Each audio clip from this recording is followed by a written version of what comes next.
Bueno, muy bien.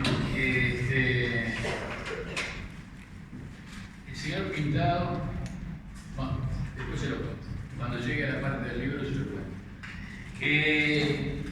Los aviones fueron comprados por este señor, comprado, entre comillas. Después, a raíz de ese almuerzo en el restaurante de la Ciudad Vieja, se empezó a desentrañar la madeja y entre varios medios de comunicación dijeron, o sea, desenmascararon la maniobra y quedó bien claro de que todo había sido una maniobra entre el presidente José Mujica y el señor Juan Carlos López Mena. Pero la justicia no avanzó en eso, no. Es decir, no. Quedó por ahí. Algún día se sabrá. Pasamos a la otra.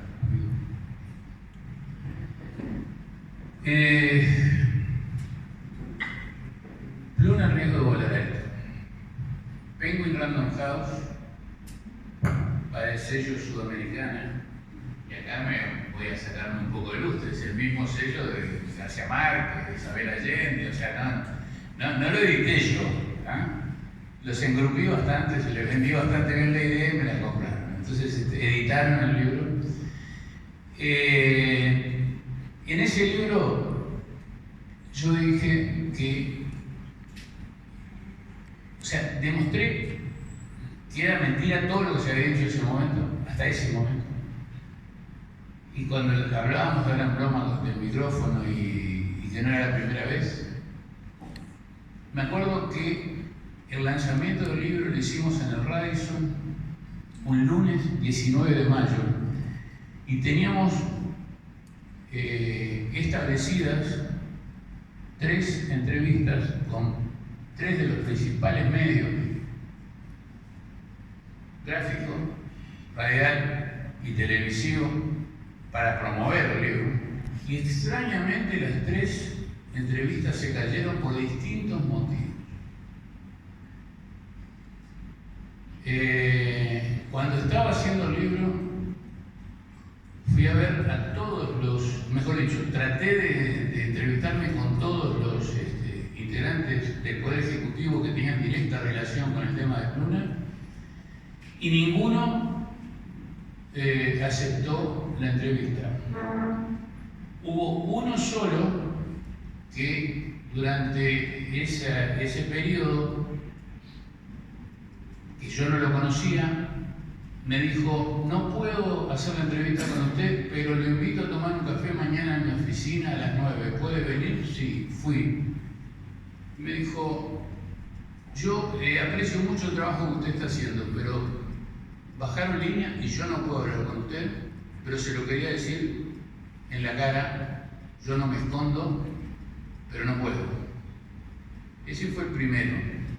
Y el segundo fue el ministro Pintado, a quien yo busqué hasta abajo de los muebles antes de hacer el libro y no lo encontré nunca.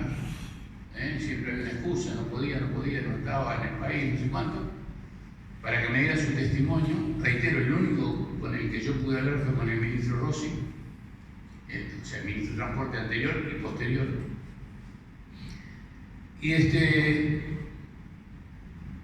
Y cuando a los pocos días de salir el libro, en una conferencia de prensa en el Ministerio de Transporte, yo estaba sentado entre los asistentes y Pintado me hizo una seña desde la mesa principal diciéndome que lo espere.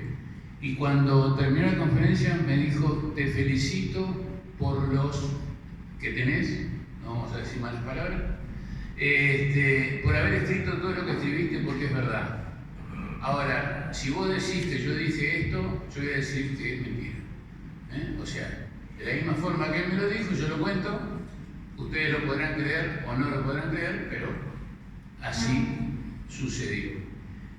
En ese libro yo dije que Campiani y sus socios cometieron unos cuantos errores si no hubieran llegado a la situación que llegaron, pero que no eran ni delincuentes ni habían cometido dolo alguno, que no había habido vaciamiento de empresa ni estafa. Los hechos, por ahora, 11 años después, me siguen dando la razón. No hay sentencia, no hay demostración de vaciamiento de empresa y lo de la estafa ya lo expliqué con lo de Cendic.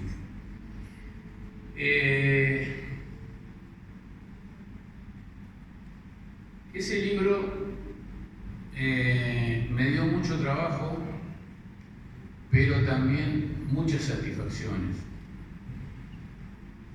Como les decía, a Campiani lo entrevisté muchísimas veces en su apartamento de la calle Melitón González, cerca ahí del Montevideo Shopping. Lo entrevisté en Miami. Creo que sigue viviendo todavía en Key Biscayne. Y lo entrevisté en la cárcel de Campanero. Recuerdo que después de esa visita a la cárcel de Campanero, yo escribí en el Portal de América que, entre otras cosas, él le estaba dando clases de yoga a sus compañeros de prisión y eso lo levantó el país y lo levantaron todos los medios después, y el resultado fue que a Campiani no le dejaron seguir dando clases de yoga en la cárcel. Ese libro cuenta todo, cuenta, por ejemplo, que lo que les decía al principio, 250 millones de dólares habían entrado por el movimiento de Pluna hasta 2011, en 2011 mejor dicho, pero que ya ahí había empezado Pluna a sufrir determinadas situaciones que fueron juntándose como las 7 plagas, porque las estoy buscando a ver si encuentro alguna, pero así de memoria me acuerdo que se sufrió el tema de las cenizas del volcán Puyehue, lo cual inhabilitó los vuelos durante mucho tiempo. El terremoto en Santiago de 2010, que afectó también muchísimo los vuelos a ese país, la gripe aviar, la regionalización de Aeroparque. O sea, hasta el día de hoy, el convenio entre Uruguay y Argentina permite que en Aeroparque, además de los vuelos internos de las compañías argentinas, el único país que tiene slots disponibles para operar en Aeroparque es Uruguay. Y en ese entonces el único que lo hacía era Pluna. Hasta el día de hoy tenemos 60 frecuencias semanales que no las utiliza nadie porque no tenemos aerolínea. Y Cristina Kirchner en ese momento, para competirle a Pluna, además de negarle el permiso para volar a Bariloche y otras cosas más, y bancar aerolíneas argentinas, además de la cuota diaria que daba para funcionar, con el subsidio de combustible que era brutal. O sea, el principal competidor que tenía Pluna era de aerolíneas argentinas, y con todas esas manganetas era más todavía. Cristina Kirchner le decía: toma la determinación de regionalizar Aeroparque. Entonces empiezan a volar a Aeroparque empresas brasileñas, paraguayas, chilenas, a tal punto que se hizo tal embudo, tal lío, que hace poco tiempo lo tuvieron que sacar de nuevo y volver a lo que era antes, ¿no? Pero esas medidas las sufrió Pluna en ese momento. Entonces, ante toda esa adversidad, después de haber triplicado la facturación, de haber pasado de 7 aeropuertos, de 7 destinos en 2007 a 15 en el 2012,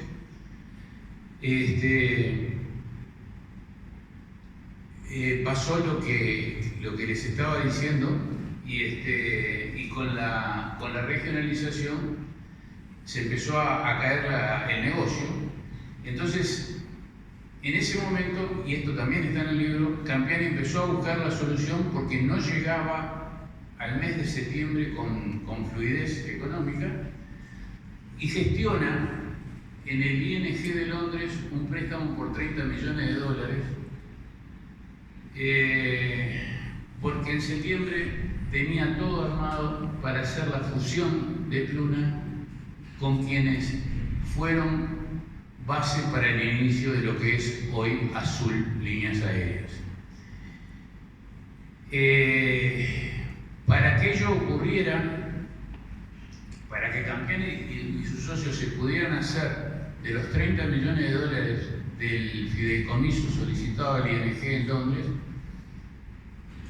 había que postergar la interpelación al señor Pintado, que le había planteado la oposición de ese momento, y se hace la gestión para atrasarla lo más posible. Campiani pidió a un integrante del gobierno de ese momento que se moviera para atrasarla un mes.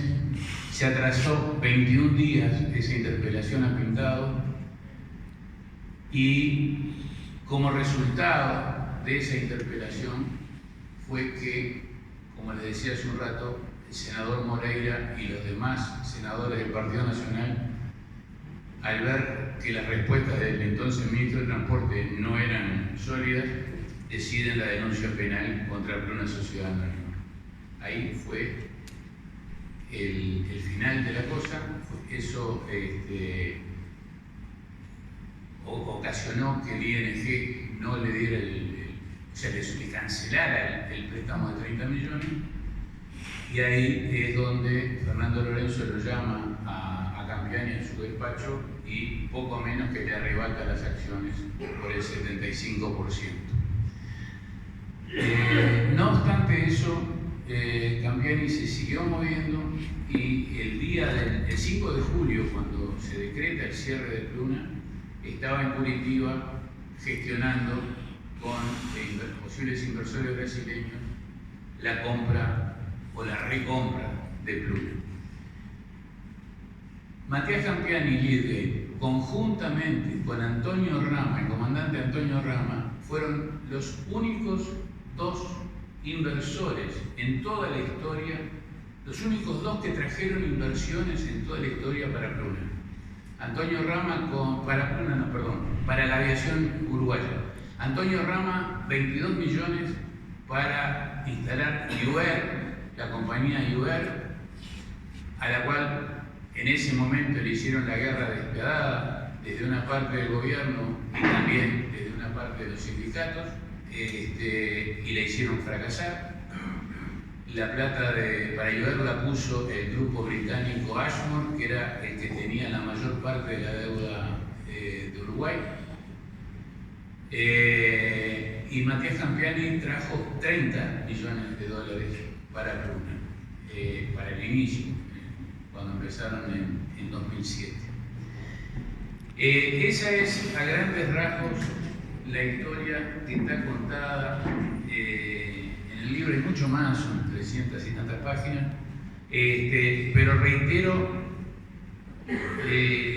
lo que digo. En ese libro yo dije que no había vaciamiento de empresa, que no había estafa, y también hice un anexo al final del libro donde propongo una aerolínea nacional de referencia. La gran diferencia entre una aerolínea nacional de referencia y una aerolínea con bandera y una aerolínea de bandera la marca lo que yo propongo, una aerolínea nacional de referencia. En el mundo actual no se puede seguir teniendo aerolíneas de bandera, aerolíneas administradas por el Estado, con directorios de gente que no conoce de aviación, son cargos políticos. Entonces, lo que hay que generar es algo que yo me voy a dedicarle los últimos minutos de mi participación en esta presentación. Vamos a la siguiente. Esto fue un bochorno, es decir, esto fue la comprobación de que el gobierno de José Mujica se equivocó, y feo, porque para dejar más o menos tranquilos a los funcionarios que habían perdido sus puestos de trabajo y toda su forma de vida, porque trabajar en una aerolínea no es lo mismo que trabajar en cualquier otro lado, les empezó a engatusar y les dio a través del Fondes 15 millones de dólares para formar la Alas Uruguay. Nosotros estuvimos hasta determinado punto tratando de ayudar con asesoramiento, trayendo consultores asociados del exterior que sabían y mucho de esto, pero cuando vimos que no nos daban corte y querían manejar la nueva aerolínea como, es decir, desde un lugar con escasísimos conocimientos de lo que es el transporte aéreo, vimos que eso iba para el fracaso y nos abrimos. Está de todo esto hay constancia en el Portal de América, está todo publicado. Y bueno, duró poco y se gastaron 15 millones de dólares, se tiraron a la basura 15 millones de dólares con unas demoras increíbles y con una historia que, bueno, si nos ponemos a contarla necesitamos muchas horas. O sea que esto hay que pasarlo de largo, amigo. Seguimos por ahí. Después de esto también vino, se había quedado BQB primero, la aerolínea de López Mena, que en 2010 amagó como que se la quería comprar a Pluna, que quería comprarle Pluna a Campiani, entonces llegaron a una due diligence. Lo que hizo López Mena, bastante habitual en él, miró todo por adentro y en vez de hacerle firmar solamente el compromiso de no competencia, se olvidaron de hacer, el compromiso de confidencialidad, no le hicieron firmar el compromiso de no competencia, entonces con todo lo que sondeó ahí adentro, hizo BQB. O sea, era así una aerolínea, bueno, con esa información hizo BQB. Pero la hizo de tal forma que también sucumbió, porque no sabía nada de aviación, ni él, ni su hijo, que era el principal. Y tuvimos bastante que ver también con el final de BQB, porque hicimos muchísimas denuncias periodísticas del mal estado de los aviones de BQB, anunciando que en cualquier momento iba a pasar algo irreparable, aterrizajes de emergencia, negados en primera instancia, y nosotros conseguíamos las grabaciones de las torres de control y fuimos comprobando pérdida de combustible en los despegues en un aeropuerto de Brasil, un despegue de Aeroparque que a los 10 minutos tuvieron que abortar la salida y volver a Ezeiza. Ese creo que fue el último aterrizaje de emergencia, porque ahí los obligaron a entrar a mantenimiento, y esos aviones no salieron más del mantenimiento porque se venía el Mundial del 2014 y BQB le había vendido a mucha gente el Mundial de Brasil, entonces tuvo que endosar, no sé, pero varios cientos de pasajeros o algunos miles, y la mayoría del transporte se lo endosó a LATAM Airlines, y en el primer vencimiento de quincena de IATA era tanto el dinero que no se lo pagó, no se lo pudo pagar, y ahí BQB perdió la licencia de IATA y ya no pudo volver a tener la empresa como debía, y terminó vendiéndole el derecho a Amazonas, la empresa boliviana, que fue un invento boliviano y terminó en un lamento boliviano y no como el de los elementos verdes, ¿no? Fue bastante queso. También hay mucho material en el Portal de América que lo fuimos anunciando, el mal manejo y todo lo que podía pasar. Nos quedamos en Pampa y La Vía, nos quedamos sin aerolínea cuando tuvieron que cerrar esto. A partir de ahí, si hay mucho ruido, el ruido crea una comisión, eso ya lo sabemos todos, ¿no? Es decir, cuando en el sistema político hay algo que no se puede manejar, crea una comisión. Entonces se creó una comisión de conectividad, con el gran problema de que había, no sé, serían 7 u 8 los integrantes y yo decía, había creo que 2 que entendían algo de aviación. Los demás eran funcionarios del momento de algún ministerio, pero de aviones sabían que volaban porque los veían cuando iban por arriba. Se crearon comisiones, pero nunca se buscó en realidad, hasta algo que les voy a contar ahora en la próxima placa, nunca se tomó en serio el trabajo de pensar la conectividad aérea para el Uruguay. Adelante. Perdón, la próxima placa es un reconocimiento a la gran apuesta de Corporación América. Corporación América es el concesionario del aeropuerto de Carrasco y de Laguna del Sauce, y es el inversor del nuevo sistema internacional, del nuevo sistema nacional de aeropuertos internacionales. Que miren qué cosa curiosa, acá tengo que sacarme el sombrero ante la clase política, porque ese sistema nacional de aeropuertos internacionales fue la última ley, el último proyecto de ley que propuso el gobierno de Tabaré Vázquez y fue aprobado en la actual administración. O sea que ahí hubo política de Estado. Ahí se pusieron de acuerdo en que en vez de llamar a licitación se lo tenían que dar directamente la concesión a quienes han demostrado desde el 2000 y poco que son una empresa seria, y gracias a Dios que tenemos a Corporación América en Uruguay y los aeropuertos funcionan a pesar de todos los pesares. Adelante.